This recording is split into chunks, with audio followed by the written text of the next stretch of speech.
இங்க இருக்கிற இந்த கையாளாகாத ஆட்சியாளர்கள் அவர்களால் ஒன்றும் நிதியை சரியான முறையில கையாள முடியவில்லை. திமுகங்கிற தீய சக்தியை வெல்லக்கூடிய ஆற்றல் தேசிய ஜனநாயக கூட்டணிக்கு தான் இருக்கு.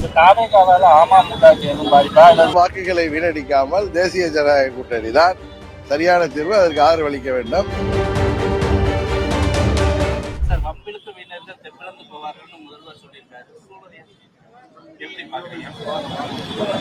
அவர்கிட்ட வம்பலுக்கும் வீணர்கள் தெம்பிழந்து போவார்கள்.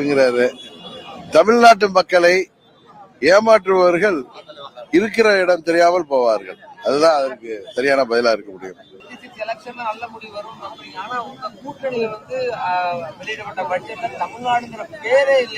நான் நேற்று விருதுநகர்ல கேட்டப்ப சொன்னேன், இதற்கு முன்படி இருந்த ஆட்சிகள்லயும் ஏன் 2004 இருந்து 14 வரைக்கும் இருந்த திமுக கூட்டணியில இருந்த அந்த யூஎஃப் கவர்மெண்ட், அதுல மன்மோகன் சிங் தலைமையிலான ஆட்சியில அந்த 10 ஆண்டுகள்ல நீங்க ஒவ்வொரு ஆண்டு 2004, 5ல இருந்து 2013, 14 வரைக்கும் பாருங்க, 2-3 முறை தான் தமிழ்நாட்டின் பெயர் மென்ஷன் ஆயிருக்கு.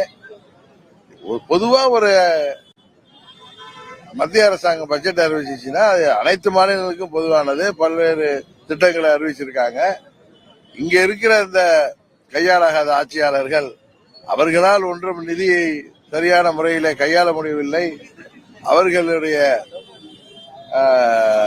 வெளிநாட்டு முதலீடுகளை இருக்க முடியவில்லை. இங்கே அவர்களால் சரிவர ஆட்சி செய்ய முடியவில்லைங்கிற காரணத்தினால இது போன்ற ஒரு புது பொருளையே இந்த 2-3 ஆண்டுகளாக கிளப்பி கொண்டிருக்கிறார்கள்.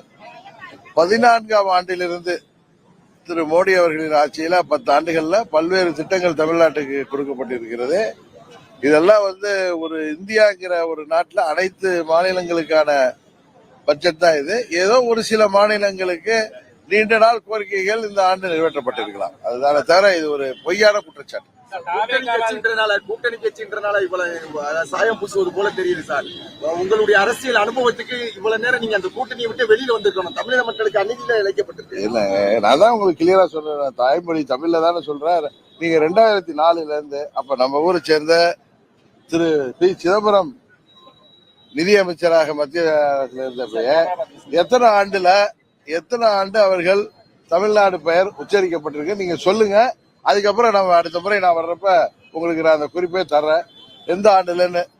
அதை நான் குறிப்பே எடுத்து வச்சிருக்கேன். 2004 இருந்து தொடர்ந்து 3 ஆண்டுகள் தமிழ்நாடு பெயரே வரல. எனக்கு தெரிந்து ஒரு 2-3 முறை தான் தமிழ்நாடு பெயர் உச்சரிக்கப்பட்டிருக்கு. தமிழ்நாட்டுக்கே நிதி கொடுக்கப்பட்டிருக்கு. ஆனா மோடி அவர்கள் அரசாங்கத்தில் இது நடந்தது. இது ஆதாரபூர்வமா உள்ள கருத்துக்களை தான் நான் சொல்றேன், புள்ளி விவரங்களை. நீங்களே செக் பண்ணி பாருங்க. தேசிய ஜனநாயக கூட்டணிக்கு எடப்பாடி பழனிசாமி கூட எல்லாரையும் அழைச்சிட்டு இருந்தீங்க. என்ன பதில் தெரியுது? இல்லங்க, நீங்க கேள்வி கேட்டீங்க. நீங்க நண்பர் தான். என்ன எடப்பாடி பழனிசாமி வந்தால் நீங்கள் அவர்களோட சேருவீங்களான்னு கேட்டீங்க. நான் பொதுவான அழைப்பு தான் விடுறேன். திமுகங்கிற தீய சக்தியை வெல்லக்கூடிய ஆற்றல் தேசிய ஜனநாயக கூட்டணிக்கு தான் இருக்கு. அதனால திமுகங்கிற இந்த மக்கள் விரோத ஆட்சியை தொடர்ந்து இருக்க விடக்கூடாது, அதை வீழ்த்த வேண்டும் என்று நினைக்கின்ற கட்சிகள் அவர்கள் தனியாக நின்று வாக்குகளை வீணடிக்காமல் தேசிய ஜனநாயக கூட்டணிக்கு ஆதரவு அளிக்க வேண்டும் என்பதுதான் எனது வேண்டுகோள். எப்பொழுதுமே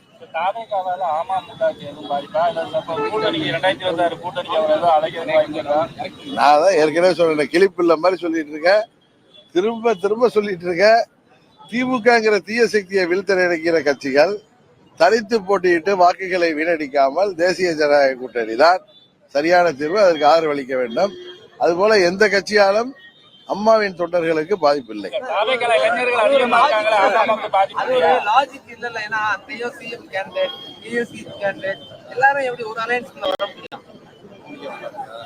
எல்லாம் கொஞ்சம் பொறுத்துருங்க. நான் எனது கோரிக்கை தான், எனது விருப்பத்தை தான் நான் சொல்றேன்.